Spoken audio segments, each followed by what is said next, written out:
seja bem-vinda, seja bem-vindo. Quinta-feira, 13 de fevereiro de 2025. Começa agora o Jornal Câmara Notícia, ao vivo, meio-dia mais 52 minutos. Muito obrigado pela sua companhia, pela sua audiência e participe. Mande a sua mensagem para o número do nosso WhatsApp.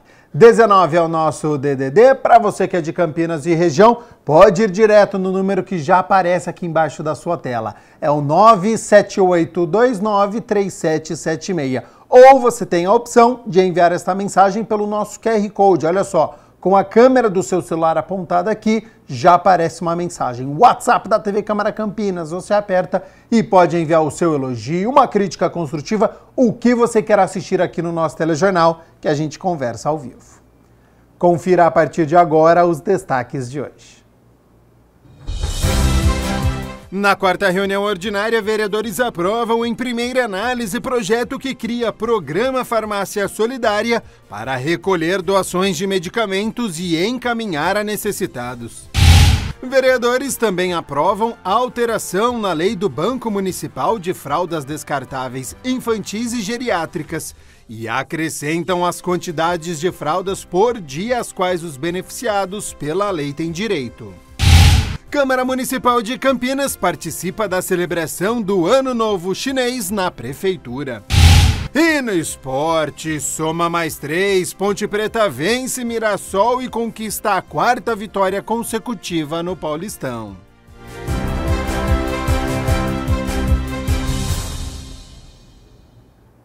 Estão abertas as inscrições para as oficinas do conhecimento organizadas pela ILUM, a Escola de Ciência, graduação do Centro Nacional de Pesquisa em Energia e Materiais. Então, sobre quem pode participar, prazo de inscrição, como vai ser essas oficinas, eu aciono a repórter Carla Mendro, que tem as informações. Seja bem-vinda e boa tarde, Carla. Boa tarde, Gabriel. Boa tarde a todos. É isso mesmo. Estamos aqui na ILUM, né, que é já uma conceituada escola, né, um espaço conceituado de conhecimento, e eles estão com a oficina de conhecimento aqui, as inscrições abertas, mas quem vai detalhar isso para a gente é o professor Nelson Studart, que é o coordenador aqui também, né, da ILUM. Coordenador, conta pra gente para quem é esse curso, essa oficina de conhecimento, qualquer aluno da rede pública pode participar?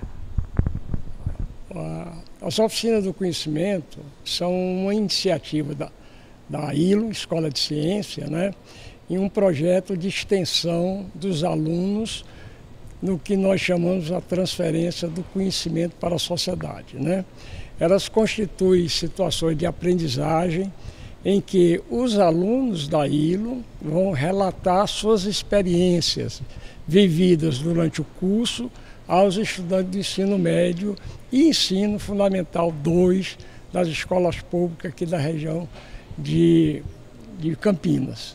Então, na realidade, são atividades que serão realizadas aos sábados, são 15 sábados ao longo do ano, para cerca de 30 participantes previamente inscritos, né? As inscrições já estão abertas, em que eles vão participar com nossos alunos, né, de atividades mão na massa, atividades laboratoriais, vão para os nossos laboratórios de microscopia, que são de última geração, vão extrair DNA, vão estudar a origem das cores, e sim, essas atividades todas são atividades criadas pelos nossos próprios alunos, ou seja, isso é uma transferência do conhecimento que eles adquiriram aqui na ILUM para a sociedade, para os alunos, né? Então, essas oficinas, elas são parte da estrutura curricular. Então, todos os alunos praticam atividade de extensão dentro do nosso programa da ILUM. As inscrições já estão abertas, né? O aluno pode se inscrever, basta o histórico escolar, a gente vai fazer uma análise, eu com a professora Ana Zeri, que me auxilia na parte da coordenação, e aí a gente escolhe os alunos e aí eles vão ter direito ao transporte, né? Vale transporte, e é isso, a gente espera que Mais uma vez, os alunos aqui da região de Campinas do ensino fundamental vivenciam prática laboratória, porque a pesquisa é importante na ILO e o aluno participante vai ter a oportunidade de se incluir no ambiente de pesquisa. Professor, o senhor comentou sobre essa transferência de conhecimento e isso é muito importante, né? Os próprios alunos ensinando novos alunos, né? Trocando essa experiência e colocando a mão na massa, né? Que acho que é o diferencial da ILUM. Isso é muito importante você ter levantado esse ponto, né? Porque nós aqui na ILUM, basicamente, o nosso curso tem a parte teórica, mas a ênfase maior é na pesquisa e na aprendizagem laboratorial, porque você já deve saber, quer dizer, os alunos nossos já vivenciam um ambiente de pesquisa muito precocemente. Eles já vão ao CNEPEM desde o primeiro semestre, sendo imersos naquele ambiente, depois eles vão desenvolver projetos de iniciação à pesquisa com pesquisadores do CNEPEM. Então você veja que maravilha, um aluno do ensino médio vai ter essa visão através dos relatos dos alunos da ILO, de todo esse ambiente de pesquisa.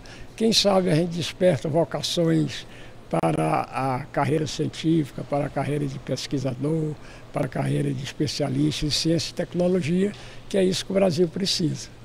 Sem dúvida, acredito que esse também seja o objetivo, né? Despertar nesses jovens o conhecimento e quem sabe aí desenvolver uma profissão, né? E também, Carla, esse tipo de atividade é muito importante para complementar o estudo no nível médio, que é muito pautado na teoria, em resolver problemas para o Enem, etc., né? Eles têm, principalmente nas escolas públicas, eles têm pouco acesso a práticas laboratoriais, atividades desse nível. Então o aluno complementa a sua aprendizagem no ensino médio com essa parte de laboratório. É claro que isso não exime as escolas públicas de criarem os seus laboratórios, mas pelo menos complementa esse tipo de, principalmente para aqueles alunos que têm sangue nos olhos pela ciência. Professor, conhecimento nunca é demais, né? Então, vamos reforçar para o aluno que está em casa, né, a data de inscrição. Vai até quando? As inscrições já estão abertas e vão até 17 de março.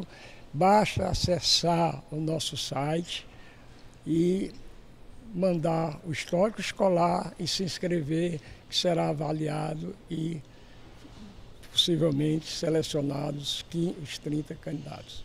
Tá ótimo, professor. Muito obrigada. Fica aí a dica para você que é da escola pública aqui de Campinas, se inscrever e adquirir mais conhecimentos. Eu volto com você, Gabriel.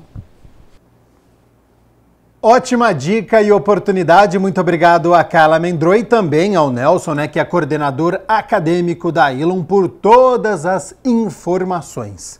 Bom, e a gente segue aqui com as notícias da metrópole, porque a Câmara Municipal marcou presença na celebração do Ano Novo Chinês, o Ano da Serpente. A cerimônia foi realizada na tarde de ontem na Prefeitura de Campinas. Reuniu autoridades e representantes de empresas chinesas para uma homenagem. Além de valorizar as tradições e a cultura milenar do país, o evento teve como objetivo também fortalecer os laços e estreitar as relações comerciais e industriais entre Campinas e China. A celebração do Ano Novo Chinês foi aberta com a apresentação da Dança do Leão. A coreografia é realizada para espantar os maus espíritos, trazer sorte, felicidade e prosperidade aos espectadores.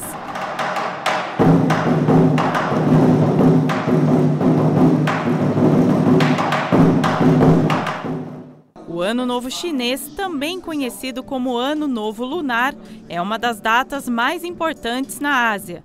Durante a cerimônia no Paço Municipal, o prefeito Dário Saad participou da homenagem a 10 empresas chinesas com atuação em Campinas. Campinas tem uma comunidade chinesa grande, além de influenciar e de participar da cultura da cidade de Campinas, trazer uma cultura de outro continente aqui para a cidade.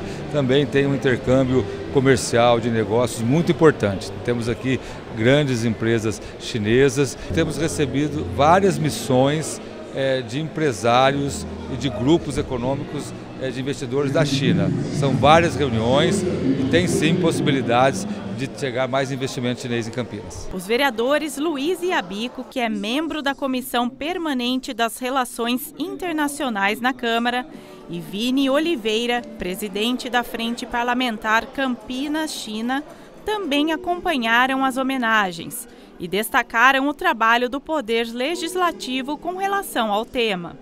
A China, que é o maior parceiro comercial do nosso país, e a China está presente em todos os segmentos do nosso país, indústria, tecnologia, está presente ali no comércio, está presente na cultura também, a cultura chinesa, que é muito importante. A gente vê aqui a beleza da cultura chinesa também, a gente vem aprendendo muito com nossos amigos chineses, e é muito importante essa frente parlamentar para que a gente consiga uma parceria, principalmente na questão tecnológica. A gente pode trazer desenvolvimento para a cidade de Campinas e nosso foco é esse. Essa relação Brasil-China é muito importante.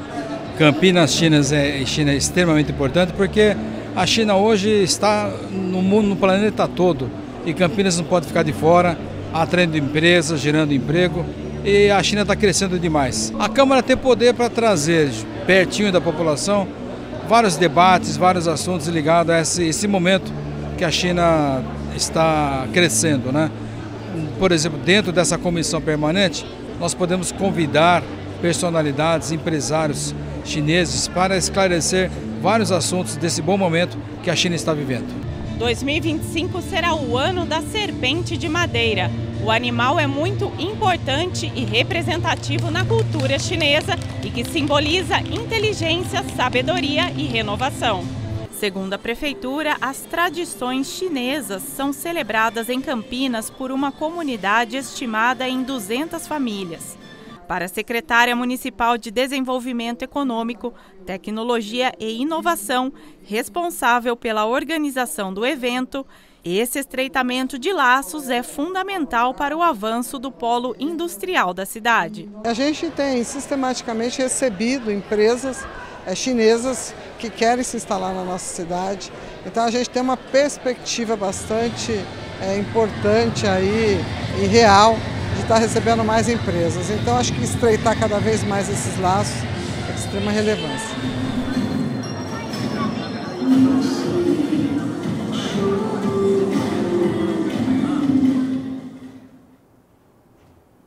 A cidade de Campinas conta com 16 ecopontos, aqueles espaços para que as pessoas possam descartar diversos tipos de materiais. Acompanhe.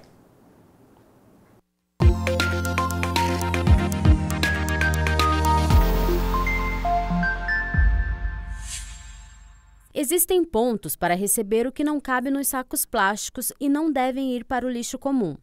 Assim, em vez de levar os resíduos para o terreno qualquer, é só deixarem um ecoponto. Campinas possui 16 ecopontos. São locais apropriados para você jogar o que não te serve mais.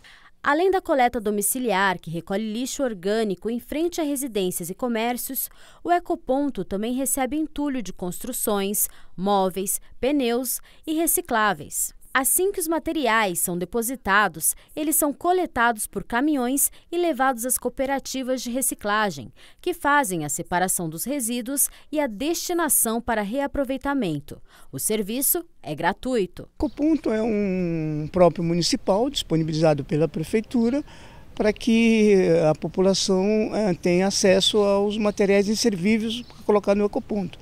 Aí tem diversos, pneus, óleo vegetal, entulho, diversos materiais que a coleta normal não atende. Então os ecopontos é para essa finalidade. Tem projeto de mais alguns, tem no site da prefeitura, né, todos os endereços dos ecopontos no modo geral. E as pessoas ligam no 156 e faz o uso do ecoponto. No distrito de Barão Geraldo, o ecoponto fica na Avenida Santa Isabel. Na região central, na Rua Francisco Teodoro, na Vila Industrial, próximo à Estação Cultura. No Jardim Pacaembu, na Rua Dante Suriani, esquina com a Avenida Padre Gaspar Bertoni. No Jardim Olina, o ecoponto é na Avenida Marechal Rondon, esquina com a Rua José Manuel Veiga. No Jardim Paranapanema, o serviço fica na Rua Serra d'Água, esquina com a Rua Felizmina Stemer Cajado. No Parque Itália, o ecoponto fica dentro do Departamento de Limpeza Urbana, na Avenida Prefeito Faria Lima. O horário de funcionamento é das 7 da manhã às 6h12 da tarde. No distrito do Campo Grande, o ecoponto do Parque Itajaí é na Rua Celso Soares Couto. No Parque São Jorge, o endereço é na Rua Plácida Bretini, sem número. Já no Jardim Marisa, fica na Rua Orlando Bertoletti, número 217. Horário de funcionamento das 7 da manhã às 7 horas da noite. O ecoponto do Jardim São Gabriel fica na Rua José Martins Lourenço, esquina com a Rua Geraldo Bretas. O recebimento no Parque Via Norte é na Rua dos Cambarás, número 200. Para quem é da região do Vida Nova, o atendimento é na Rua Goya Júnior, sem número. O ecoponto da Vila Campos Sales é na Avenida São José dos Campos, sem número. Na Vila União, na Rua Manuel Gomes Ferreira, esquina com a Rua José Ramos Catarino. No distrito de Sousas, o ecoponto recebe os resíduos na Rua Dom Pedro, número 464. A unidade Carlos Grimaldi fica na Rua Cônego Pedro Bonhome, sob o viaduto Manuel M. Carvalho. Além disso, o Catatreco recolhe objetos volumosos descartados pelos moradores do município em frente à residência, seguindo o cronograma aprovado pela Prefeitura. Ele é programado semanalmente, todos os dias, né? São mais ou menos 10 equipes que percorrem todo o município de Campinas. É um benefício para a população do modo geral, para evitar o descarte clandestino, né? Que é uma coisa normal em Campinas, né? Então os ecopontos foram feitos para essa finalidade, para inibir o descarte clandestino.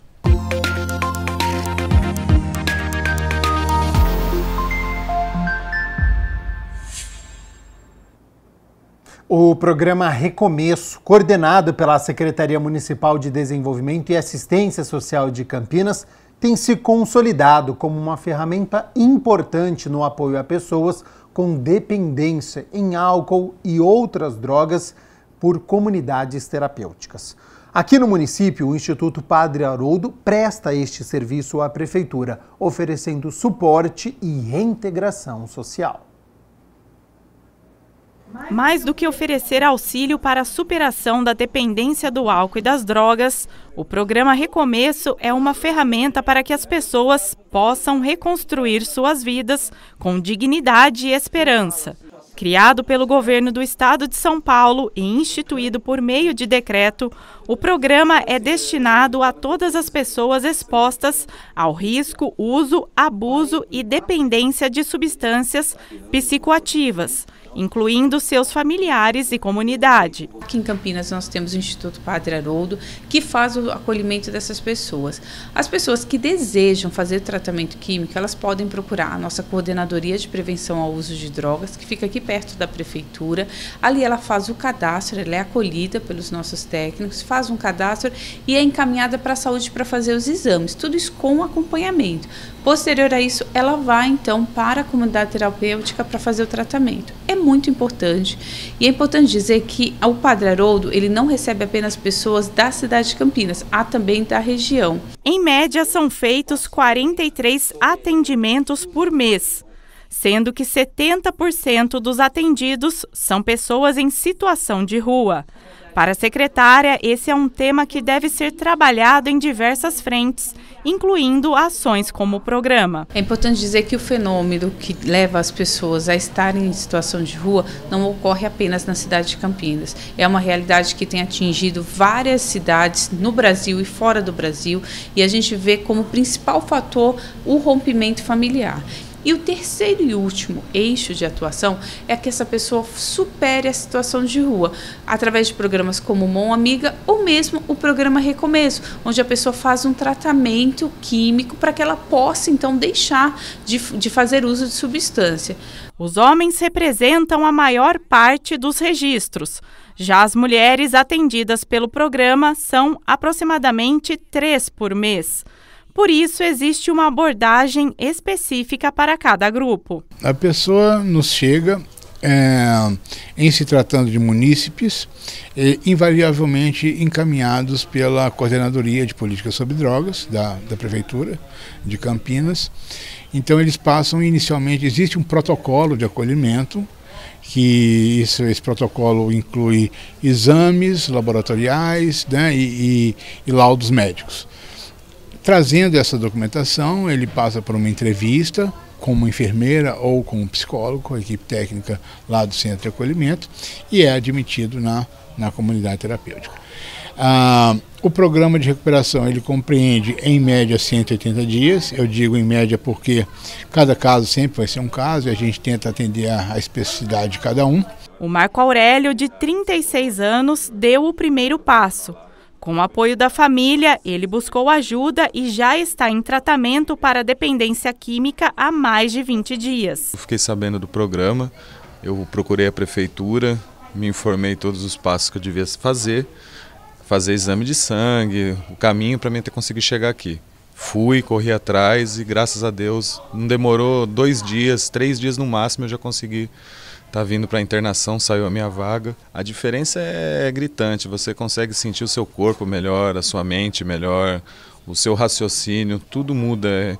É 6 meses o meu tratamento, em 21 dias eu já senti bastante diferença. Então acredito que até meus 6 meses que eu vou ter minha alta, eu vou estar bem melhor, bem seguro da minha vida, que eu vou seguir diferente do que eu estava fazendo. Os pilares do programa são as reuniões de prevenção de recaída e as atividades de promoção do autocuidado e sociabilidade, além das atividades de lazer, recreação e de espiritualidade. O objetivo, segundo o coordenador técnico do tratamento, é ir além do suporte imediato e buscar, de fato, uma reintegração social mais ampla. Nós entendemos que quanto mais uma pessoa se apropria, né, do conceito e do que é a dependência química, quanto mais ela se apropria da sua condição, melhores condições ela terá de se cuidar quando ela não estiver mais conosco, né? Então, é a mesma coisa que quanto mais um diabético sabe sobre diabetes, melhores condições ele tem de cuidar da própria saúde. Para quem está nessa situação que você estava, né, tá com vício em álcool, drogas, o que você diria para essas pessoas? Olha, não pensa 2 vezes não, procura ajuda, vem cuidar de você, cuidar da sua família, porque oportunidades são poucas na vida. A gente tem que abraçar, agarrar com força as oportunidades que aparecem para a gente. Os dependentes e familiares podem procurar a Coordenadoria de Prevenção às Drogas, que fica na rua Barreto Leme, número 1550, no centro da cidade, ao lado da prefeitura, né, no estacionamento externo ali do Hospital Irmãos Penteado. Bom, a gente segue aqui com o Jornal Câmara Notícia, ao vivo nesta quinta-feira, hora das notícias do Legislativo, porque ontem foi dia da 4ª reunião ordinária. E os vereadores aprovaram, em primeira análise, a criação da Farmácia Solidária em Campinas. A Câmara aprovou em primeira discussão, ou seja, na legalidade, o projeto de autoria dos vereadores Eduardo Magoga, Débora Palermo, Igor Diego e Rodrigo da Farmadic, que cria o programa Farmácia Solidária. Os remédios poderão ser doados por pessoas físicas ou entidades privadas e, após a verificação de integridade e data de validade, deverão ser doados a pessoas em situação financeira vulnerável que precisem daqueles medicamentos. Ou amostra grátis, ou que empresas farmacêuticas, ou mesmo a população queira doar para essas farmácias que vão fazer parte desse programa, para evitar o descarte, né, de remédios que podem ser usados por outras pessoas. Então, esse é o intuito, aproveitar esses remédios e entregar através da farmácia regulamentada, farmacêutico, que vai receber esses medicamentos, vai olhar a data de validade, vai olhar tudo certinho para poder ter um uso adequado deles. A proposta, que recebeu emendas, foi amplamente discutida em plenário, com pedidos de esclarecimentos de parlamentares da oposição sobre as regras e a responsabilidade de quem vai atuar nas farmácias solidárias. Os autores defenderam a importância de um programa como este em Campinas e salientaram que a matéria pode ser amplamente discutida e melhorada antes da votação do mérito. O fato de doar o remédio, quando você doa, você ganha ou você perde? Vamos pegar 2 pontos de vista. Eu faço uma doação, posso ganhar em publicidade, posso ganhar pela minha ação, posso ser abençoado por Deus pela minha boa vontade. Mas, geralmente, se você tem algo e você doa, você está desfazendo daquilo que você está dando.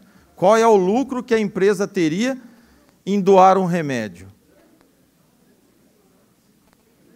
E fora tudo isso daí, que eu quero dizer que o projeto ele veio para casa em formato de caráter de regime de urgência, que é um projeto que está desde o ano passado, e a casa precisava de debater o assunto. Nós tivemos reuniões com o Conselho Regional de Farmácia, farmacêuticos, né, do Conselho Regional de Farmácia, e debatemos sobre esse projeto. Inclusive, ele já está em prática em outra cidade, né, vereador? O vereador Igor esteve conosco, a doutora Daniela esteve conosco falando sobre o projeto e nos trouxe, falou, vereador, por que não faz em Campinas isso? Está dando certo. Vamos fazer em Campinas. Nós estamos há quase 2 anos trabalhando em cima desse projeto, junto com a vereadora Débora, o vereador Eduardo Magoga, o senhor e eu. E dizer que tem aqui em cidade vizinha, perto, Mogi Mirim, por exemplo, uma farmácia como essa, basta também, convido já os vereadores a pegar o carro oficial, dar um pulinho, conhecer, tirar as dúvidas e trazer também para casa uma audiência pública com o conselho e com os pares para poder sanar essas dúvidas que a oposição colocou aqui. Eu acho que vale a pena a gente organizar esse momento.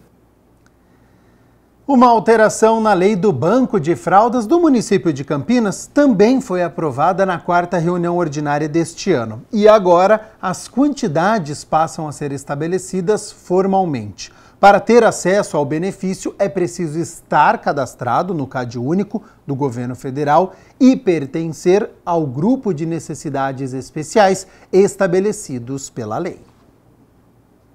A lei de número 16.533 de 2024, que institui o Banco Municipal de Fraldas Descartáveis, Infantis e Geriátricas e assegura a pessoas com deficiência, com paralisia cerebral ou portadores de transtorno do espectro autista, recebeu uma alteração no artigo 6º.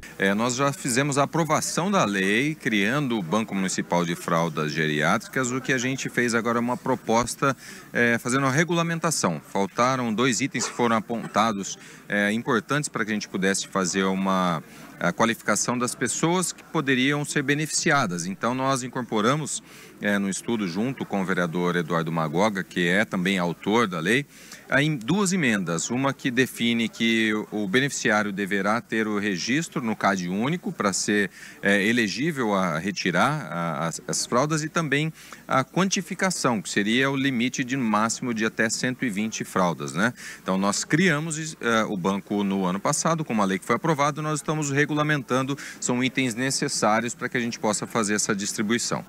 Para participar do programa, é preciso estar cadastrado no CadÚnico dos programas do governo federal. A lei contempla também as pessoas idosas com incontinência urinária ou fecal. E eles também são objetos dessa lei, né? O que nós estamos fazendo é apenas um filtro para que a gente consiga atender as pessoas mais necessitadas. Evidentemente que com a criação do banco, ele vai estar disponível para receber, inclusive, emendas parlamentares, além de doações, para que a gente consiga uma quantidade razoável para distribuir para todos que necessitam. Caso haja necessidade de fazer um filtro e não consiga disponibilizar a todos os cidadãos da cidade de Campinas que precisam, nós precisamos fazer essa qualificação, e principalmente a questão do cadastro, ter o registro no cadastro único, evidencia que a pessoa realmente tem essa necessidade, tem essa questão social da necessidade de retirar gratuito. A ideia é somar esforços para que as pessoas que precisem do benefício sejam atendidas. Temos inúmeras empresas, inúmeros empresários, pessoas físicas que fazem como missão de vida, né, a filantropia, podem fazer sim essa doação, mas eu tenho certeza que a maior parte vai vir oriunda de emendas de deputados estaduais, federais e também de emendas impositivas dos vereadores.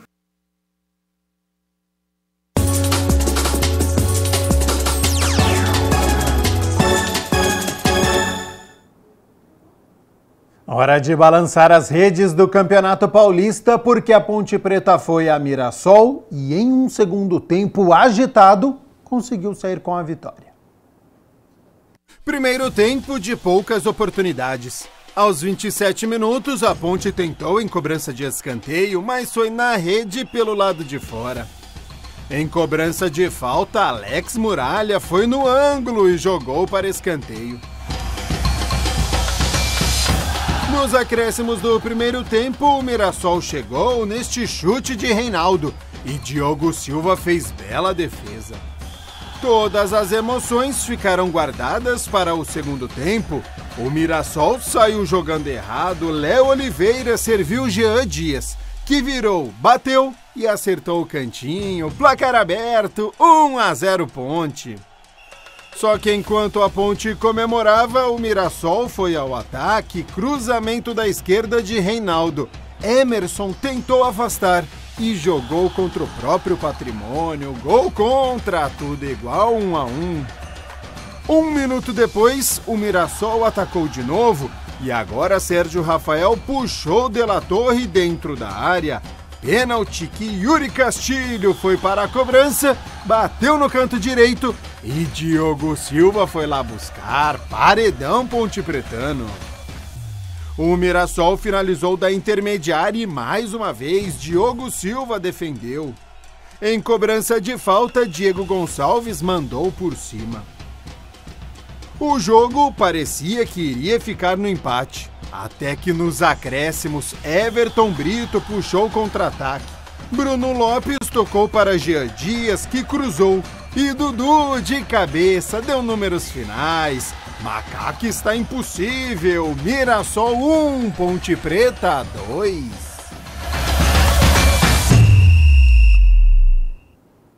Ah, você viu aí, né? Aconteceu de tudo um pouco neste segundo tempo em 3 minutos. A Ponte marcou o gol, sofreu empate, teve um pênalti marcado contra e conseguiu fazer a defesa. E no fim, ainda no contra-ataque, conseguiu marcar o segundo gol e, portanto, a vitória.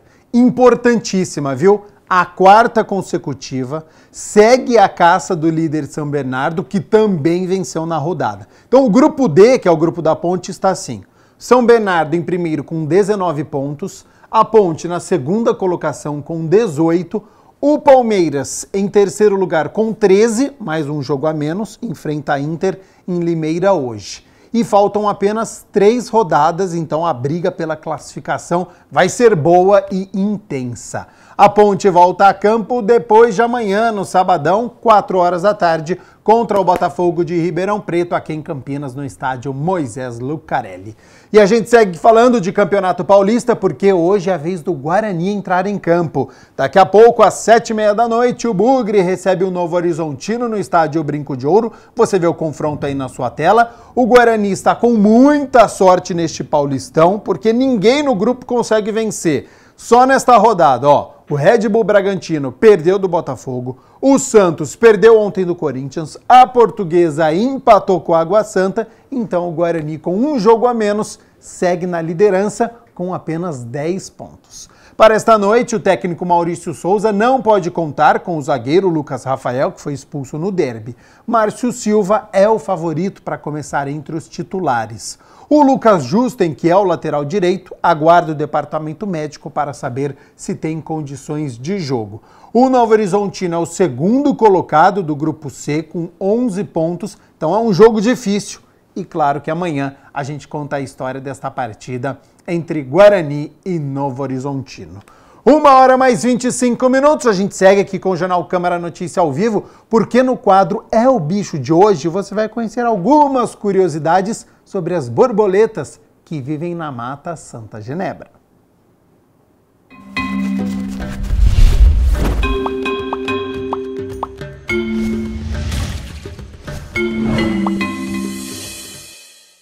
No É o Bicho de hoje, você vai conhecer mais sobre o fascinante mundo das borboletas, desde o seu encanto até a sua grande importância no ecossistema. Em um espaço com 251 hectares e um perímetro de 9 quilômetros de floresta, a Mata Santa Genebra possui a maior área contínua de vegetação na região. Administrada pela Fundação José Pedro de Oliveira, sendo a segunda maior floresta urbana do Brasil.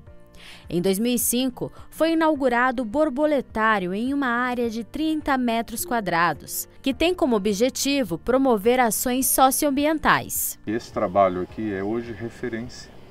O borboletário da Mata de Santa Genebra existe há 25 anos.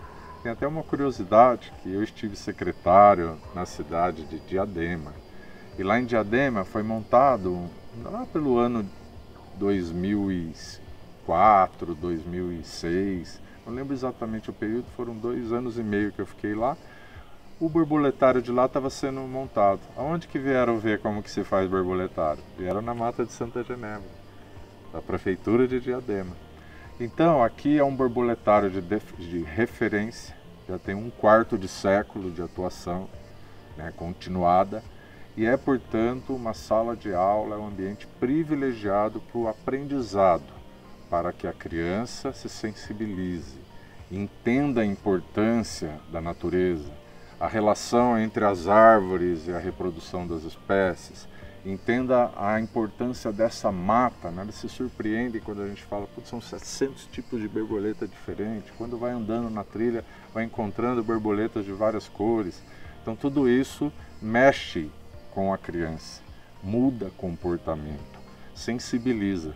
E quando alguém vai fazer alguma coisa, algum adulto desavisado, né, quer matar uma borboleta, ou às vezes uma abelha, que é fundamental na polinização, mais que as borboletas, né?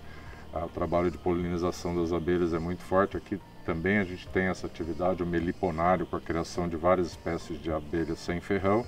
Tudo isso sensibiliza, muda comportamento, e a criança que cresce, o jovem, ele se desenvolve com uma outra cabeça, já nos ajudando na linha da sustentabilidade, da proteção e recuperação do meio ambiente. Como ferramenta de educação ambiental, o borboletário guarda uma beleza viva, resultado de mais de 30 anos de pesquisa. O borboletário precisa de uma licença especial para existir, é para 42 dessas 700 espécies. Então a gente não tem como ter todas elas aqui dentro, até porque eu teria que recriar a floresta aqui dentro, que é um pouco difícil, né? Então a gente tem espécies onde a gente já conhece o ciclo, sabe a planta que onde ela se alimenta, sabe a planta onde ela vai depositar os ovos, então a gente tem isso nesse ambiente controlado aqui, e aí é mais fácil da gente manter o ciclo de reprodução delas. O ciclo de vida da borboleta, ele pode variar, vamos dizer assim, de um mês e meio, o ciclo inteiro, até num período, vamos dizer assim, ideal, né, onde o clima está tudo ideal, 5 meses até 6 meses. Porque ela passa por 4 momentos da vida dela. O ovo, que as fêmeas vão depositar nas suas plantinhas específicas. Cada borboleta tem uma planta certa onde ela coloca os ovos. A fase de lagarta, que vai viver nessa planta e se alimentar das folhas dela. Quando essa lagarta já cresceu, atingiu um tamanho máximo dela, acumulou bastante energia, ela vai se transformar na pupa, que é aquela fase que a gente também chama de casulo, né? Onde ela vai ficar imóvel e lá dentro vai ocorrer todo o processo da metamorfose, que é a transformação dela para a fase adulta de borboleta, né? E por fim, de dentro dessa pupa sai a borboleta adulta. Ovo, a gente estima normalmente entre 7 a 10 dias, eclode a lagartinha. A lagarta pode levar de 15, 20, algumas até 30 dias para chegar no ponto ideal para ela se transformar em pupa. Numa condição ideal, a pupa, 15 a 20 dias, ela vai eclodir a borboleta adulta. E a borboleta adulta, dependendo da espécie, vai durar de 1 semana até 3 meses, 4 meses algumas. Então, se a gente for num período ideal, em condições ideais, 6 meses, né, considerando as que vivem mais tempo, a gente vai ter o ciclo dela completo. Donas de uma nanotecnologia altamente refinada, cada asa de borboleta possui diferentes tipos de cristais fotônicos. Alguns mais organizados, que resultam na cor azul, outros menos organizados, que resultam na cor verde, que é a soma do azul e do amarelo, uma verdadeira aquarela de cores. Algumas têm cores muito chamativas que na natureza simbolizam toxicidade, veneno, perigo. Então, laranja, amarelo, preto, essas cores de alto contraste em geral indicam que aquela borboleta, por exemplo, tem um gosto ruim para o predador. Outras viram que essa tinha o gosto ruim e essas cores não deixavam o predador vir e foram se desenvolvendo ao longo aí de milhares de anos, né, a ter as mesmas cores. Porque daí embora ela não tenha o gosto ruim, ela vai também não ser predada. Outras borboletas já acharam um outro caminho para se camuflarem no ambiente. Elas querem parecer com parte do ambiente. Então elas vão ter, por exemplo, um aspecto quando ela está com a asa fechada como uma folha seca. E ali ela fica escondida no ambiente. Outras vão imitar partes de animais, então tem algumas borboletas e até mariposas que imitam, por exemplo, uma das mais bonitas que a gente tem aqui, uma das maiores borboletas aqui da mata, chama olho de coruja. Ela, quando está com a asa aberta, tem uma coloração azul e quando ela fecha, ela tem um desenho que lembra o olho de uma coruja. Então, quando ela está pousada na árvore, o animal olha de lado e parece um semblante de uma coruja. Eu digo, opa, não vou mexer com ela não. Outras já parecem o líquen na árvore, ela fica na casca da árvore e parece uma parte dela. Então, são diferentes estratégias que cada espécie foi desenvolvendo ao longo do tempo. E naquele grupo, todas vão ter a mesma coloração, não tem variação de uma geração para outra, de um irmão para outro, por exemplo. Não, todas vão ter o mesmo padrão de cor. O que pode acontecer em algumas espécies é o macho tem uma cor e a fêmea tem outra. Mas isso são algumas espécies somente. Na maioria das espécies, as cores são iguais. Com relação aos machos, além das cores, qual é a diferença deles fisiológicas do macho e da fêmea para eles poderem fazer todo o acasalamento e até a reprodução? Em geral, as fêmeas de borboletas são maiores, porque elas vão carregar os ovos, então ela precisa ter um corpo mais robusto, porque ela vai ter um peso maior. O abdômen delas, aquela parte de trás do corpo, é mais volumoso, mais redondinho, enquanto que no macho ele é mais afilado, mais fininho, porque o macho só vai carregar os espermatozoides. Então, aí até a parte final desse abdômen na fêmea, ele é mais redondinho, no macho ele é afilado e ele tem a estrutura por onde ele vai fazer a cópula com a fêmea.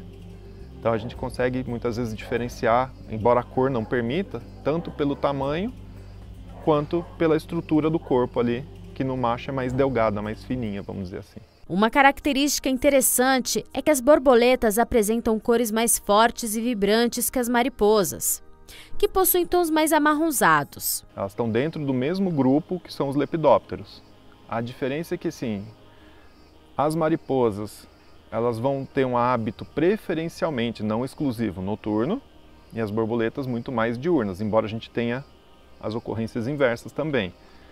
O corpo das mariposas, quando a gente olha eles, é mais robusto, ele é um corpo mais truncadinho, todo mais igual, né?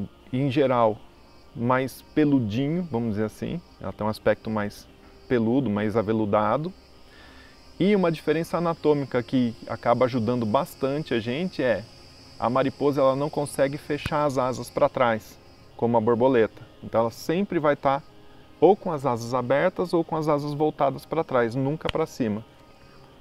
Né? As antenas da mariposa são diferentes também. Na borboleta ela é uma antena que é uma haste com uma parte maiorzinha na ponta. A das mariposas ela já tem um aspecto de uma pena.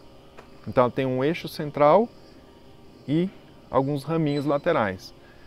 E o hábito alimentar que também vai variar, né, do tipo de planta, o tipo de flor que elas vão buscar como alimento. No ciclo de vida, o ciclo é igual, ovo, lagarta, pupa e adulto. Só que nas mariposas é onde a gente tem as espécies, por exemplo, que queimam, que a gente fala, nossa, essa espécie é perigosa porque queima, que elas têm espinhos, pelos que vão ter propriedades ali urticantes, eles têm compostos químicos que quando entram na pele vão causar essa reação. E nas borboletas a gente não tem. Né? As borboletas não queimam, as lagartas delas não queimam. E a mariposa é a quem faz efetivamente o casulo, que o pessoal confunde pupa com casulo. A pupa é o corpo do animal que está se transformando. O casulo, que é o que as mariposas fazem, é um envoltório de proteção extra. Então, casulo seria como casa. Então, a pupa vai estar dentro dessa outra estrutura, que ela pode fazer de seda, que é o bicho da seda, por exemplo, o que ele faz é um casulo. E outras utilizam, por exemplo, aqueles pelos que ela tem no corpo, ela vai fazer a seda, vai grudar esses pelos, ela perde esses pelos e gruda para quê? Os pelos vão continuar com a propriedade urticante deles e vão servir como uma camada extra de proteção. E muitas mariposas preferem fazer isso no solo, enquanto as borboletas fazem para cima do chão. Aqui dentro tem mariposa ou não? É só borboleta? Elas estão presentes, mas não porque nós colocamos intencionalmente. É porque elas em algum momento entraram, encontraram o ambiente legal e estão aqui. Mas o propósito da nossa estrutura são as borboletas efetivamente. Em busca de nutrientes essenciais para o organismo, as borboletas retiram os sais minerais em poças d'água, solos bastante úmidos e até de suor, ou ainda das lágrimas de outros animais. O contato com a gente, às vezes ela pode vir, por exemplo, eu estou transpirando, algumas espécies vêm buscar sal mineral no nosso suor, ou às vezes na lágrima de um animal, né, na urina de um animal. Então elas podem vir e pousar na gente vendo o suor, só que eu passei um repelente, eu passei um protetor solar, eu estou com algum produto químico, né? Ao ela ingerir esse suor que vai estar contaminado com isso, ela pode morrer. E o próprio contato de pôr a mão, querer pegar na mão, também vai gerar estresse para o animal e pode acabar levando ela a morrer. Então, o legal é observar. Além de polinizadoras, as borboletas são um ótimo termômetro ambiental. Ela tem algumas funções a mais na natureza. Uma delas é a polinização, mas elas não são as melhores polinizadoras, então isso não é a maior importância dela, porque como a boquinha da borboleta é uma tromba, ela coloca a tromba para se alimentar e ela não encosta onde está o pólen da flor. Então ela carrega pólen, mas em pouca quantidade. Então ela não é a melhor polinizadora, diferente, por exemplo, das abelhas, que são excelentes polinizadoras, são as principais polinizadoras. Né? As lagartas servem como uma poda natural das plantas. Então, as lagartas vão comer as folhas, a pessoa fica desesperada, meu Deus, acabou com a minha planta. Lógico, se você tem uma infestação muito grande, pode acabar matando a planta, mas em condições ideais, ela é só uma jardineira que está ali comendo algumas folhas, que vai inclusive estimular a planta a rebrotar e dar flor. Então, da mesma maneira que a gente poda a planta, elas fazem isso naturalmente. E aí o pessoal fica mais triste, a borboleta, ela é fonte de alimento para muita gente na floresta. Os macacos. Então, os macacos, outros insetos, répteis, anfíbios, aves, todos acabam, né, nesses grupos, a gente vai ter os animais que vão se alimentar de borboleta. Então, a borboleta ela é fundamental na cadeia alimentar. Né? Então, elas vão desde a fase de ovo, na fase de lagarta, na fase de pupa e como adulta servir de comida para alguém. E sustentar toda essa cadeia. E aí, de modo particular para o ser humano, a borboleta ela é um bioindicador. Elas são extremamente sensíveis a mudanças no ambiente. Então, está muito seco, está muito frio, ficou muito tempo seco, ficou muito tempo frio, ou choveu demais, está muito calor, elas vão responder. E aí a gente tem mudança, por exemplo, na ocorrência delas. Elas são como um termômetro? Exatamente. Elas são um termômetro da condição da natureza, da saúde da floresta. Uau. Tem bastante borboleta, você está vendo uma diversidade grande de espécies, perfeito. Está com pouca borboleta ou você está vendo só uma ou outra espécie, alguma coisa não está legal, alguma coisa aconteceu. Então e como o ciclo delas de vida é curto, essa resposta é muito rápida. Então a gente consegue observar de maneira rápida esse impacto das mudanças. O ano passado a gente teve uma estiagem muito severa e muito longa. E a gente percebeu isso na floresta e aqui dentro do viveiro. A quantidade de borboletas e a diversidade de borboletas teve uma queda significativa. Esse ano que a gente está com um período chuvoso mais estabelecido, já estamos observando uma volta das espécies, um aumento da quantidade, ou seja, a condição está voltando a ficar melhor para elas aqui. Então a floresta está mais saudável de novo. Então as mudanças climáticas afetam diretamente, a gente consegue perceber essas mudanças muito rapidamente.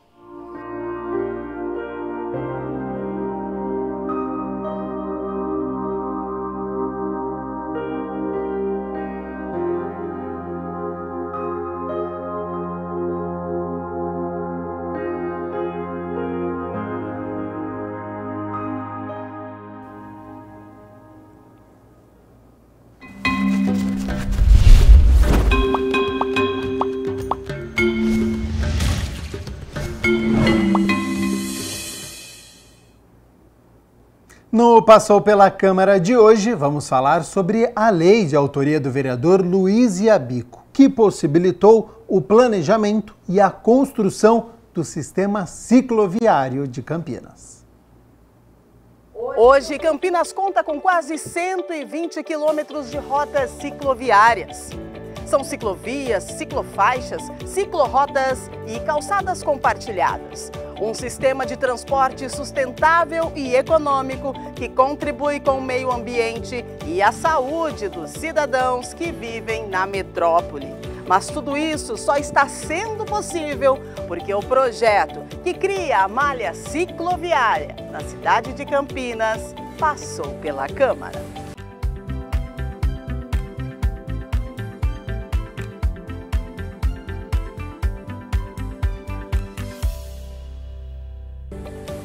O projeto de lei ordinária 104 de 2007, sobre a criação do sistema cicloviário do município de Campinas, foi apresentado no Legislativo Campineiro em 28 de fevereiro de 2007.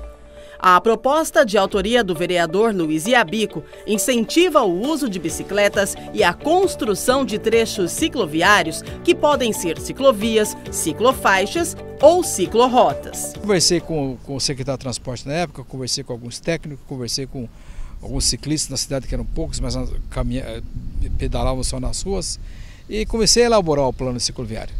A Câmara votou em peso, unânime, porque talvez fosse uma utopia na época, né? Ciclovia, não existia um pedacinho de ciclovia na cidade naquela época.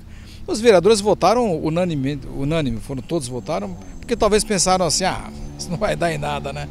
E aconteceu que o projeto saiu do papel, virou lei. O prefeito hoje está realizando mais de 130 quilômetros de ciclovias e o projeto está aí, está em vigor e muito forte. O projeto foi votado e aprovado em primeira discussão e votação na reunião ordinária do dia 27 de junho do ano de 2007. Um substitutivo total, também de autoria do vereador Luiz Iabico, foi apresentado no dia 30 de outubro do mesmo ano.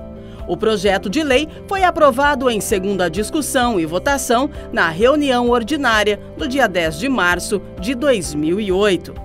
A lei foi sancionada pelo prefeito e publicada no Diário Oficial de Campinas no dia 11 de abril do mesmo ano. Eu acho muito importante, nós termos uma lei, para regulamentar as ciclovias, para incentivar os projetos de ciclovia aqui na cidade de Campinas. Parabenizo o vereador Iabico, que volta agora, um vereador que eu tenho uma relação muito boa. E o grande desafio que a gente vê neste momento é interligação das ciclovias. Entre 1989 e 2020, período de 31 anos, o município recebeu 66,5 quilômetros de ciclovias.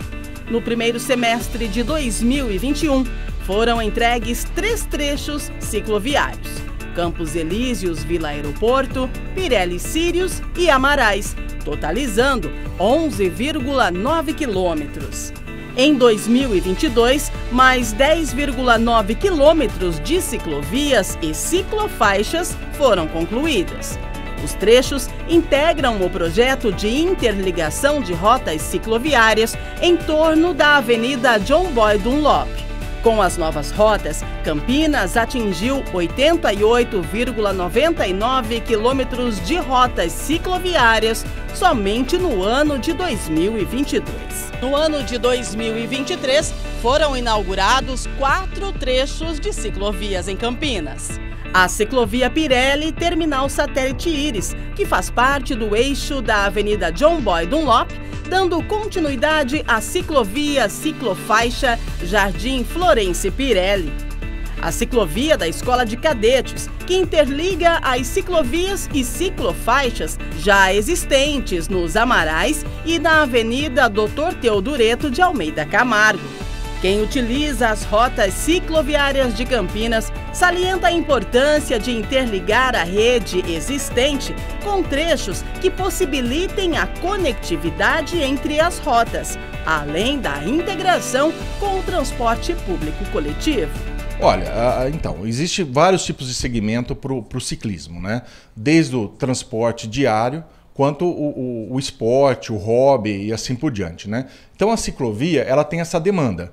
Ela serve para todos, né? Para quem precisa trabalhar, usar a bicicleta, para ir no supermercado, para fazer um exercício físico, tá com a saúde em dia, né? E aquele que quer curtir, relaxar, sem preocupação, a ciclovia é o lugar ideal. Nós temos aí, para você ter uma ideia, hoje os últimos bairros lá da região do Campo Grande, que é o Campina Grande e o São Luís, nós fizemos uma ciclovia. Hoje você chega desses bairros até o terminal Campo Grande de bicicleta, num trajeto seguro, né? E no futuro você vai conseguir chegar na região lá do Jardim Londres, através dessa ciclovia do terminal Campo Grande. São projetos que estão em andamento. Hoje você lá dos Amarais consegue ir lá para o Taquaral, consegue ir para a Escola de Cadetes, no futuro vai conseguir ir até Sumaré. Então são projetos que só foram possíveis também ser desenvolvidos baseados numa lei, né? Então a importância da lei para o setor público é de grande valia. Em 2024, a infraestrutura cicloviária foi reforçada com a entrega de 18,5 quilômetros de novos trechos.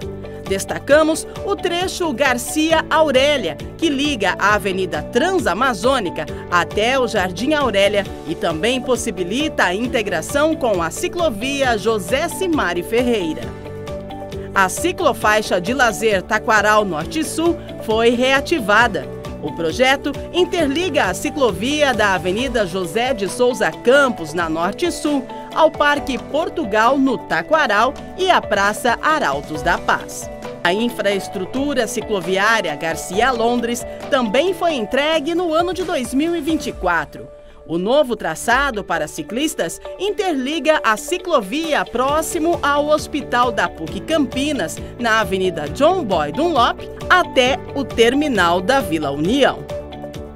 A infraestrutura cicloviária Campina Grande São Luís possui 2,95 quilômetros. Ela começa no entroncamento dos dois bairros e segue como ciclovia pela Estrada Municipal CAN 268. Com isso, ela interliga os dois bairros, a Rua Juvenal Fernandes, na região do Parque Floresta.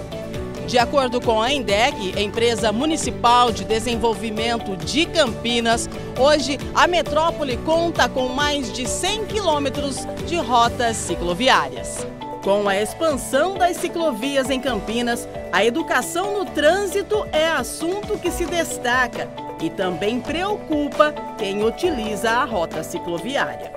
A ciclovia, né, ela é um item essencial hoje no dia a dia, decorrente do fluxo de veículos automotores, né? Então, muitos desses veículos, né, eles acabam fazendo com que a gente tenha uma disputa de trânsito, né? E a ciclovia, ela começa a trazer uma perspectiva diferente. Por quê? Porque a ciclovia, além de promover uma segurança para os ciclistas não estar junto na faixa de rodagem, ela começa a ganhar espaço dentro do plano cicloviário. Do plano, não cicloviário, mas o plano de transporte de uma cidade. Aí os motoristas começam a entender que aquele ponto ele tem que ser compartilhado com a bicicleta. e é o motivo que a ciclovia é tão importante para todos nós. A questão da educação aqui na nossa cidade também é uma coisa que a gente precisa trabalhar e vem trabalhando, né? Nós fizemos, por exemplo, um simulado em que o motorista de ônibus foi para a bicicleta e o ciclista foi para dentro do veículo, né? Para ele sentir na pele, né? Ambos os lados, o que é ser motorista de ônibus e o motorista de ônibus, o que é quando ele passa do lado de uma bicicleta, às vezes acima da velocidade, às vezes muito próximo. Então, eu acho que é um trabalho interessante da gente também mostrar para a sociedade a importância do ciclista e o ciclista também entender que precisa respeitar as normas. A população, né, de uma forma geral, precisa ter consciência, respeito e entender, né, que a bicicleta é um veículo, que embora nós temos poucos ciclistas, mas eles vêm aumentando ao passar dos anos e hoje eles são uma realidade. E quando eles têm um espaço, né, para fazer o seu trajeto, com certeza eles vão ter mais segurança. Então isso gera mais qualidade de vida, com certeza. Nós temos muitas pessoas que utilizam a ciclovia para o seu trabalho. Vou dar um exemplo assim que é interessante, né? É um projeto que está em andamento e vai surtir um efeito muito grande. Os carregadores do Ceasa, que saem da região do São Marcos, saem às 3 da manhã, 4 da manhã para ir para o Ceasa, ali na beira da rodovia da Dom Pedro. E é um trajeto ali de aproximadamente 1 quilômetro, né? Nós apresentamos um projeto para a Rota das Bandeiras, que é a concessionária responsável, e o projeto vai ser feito. Então, são 500 pessoas por dia que utilizam aquele espaço. Mas hoje não tem iluminação, não tem um espaço adequado. Então vai gerar qualidade para essas pessoas que utilizam a bicicleta para o trabalho. No total, são 22 rotas cicloviárias disponíveis na metrópole para quem quiser andar de bicicleta. Nessa questão das mudanças climáticas, excesso de poluição, muito carro na rua, a bicicleta se torna uma alternativa sem poluição, saudável para transporte urbano, né? O ônibus ligado à ciclovia seria o processo ideal, né? As pessoas deixariam o carro em casa, que polui muito, andaria de ônibus com combustível não poluente e bicicleta que não polui nada e, além disso, aumenta a saúde. E esse foi o Passou pela Câmara de hoje. Obrigada pela sua companhia. E a gente se vê a qualquer momento aqui na programação da TV Câmara Campinas.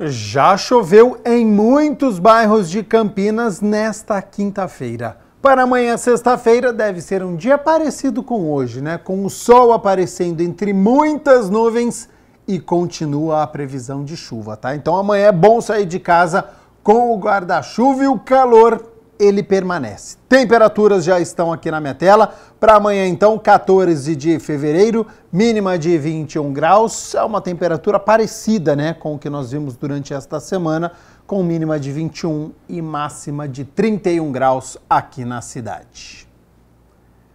O Jornal Câmara Notícia fica por aqui. Muito obrigado pela sua companhia, pela sua audiência. Continue na nossa programação e nos vemos amanhã na sexta-feira ao meio-dia. Até lá. Tchau, tchau.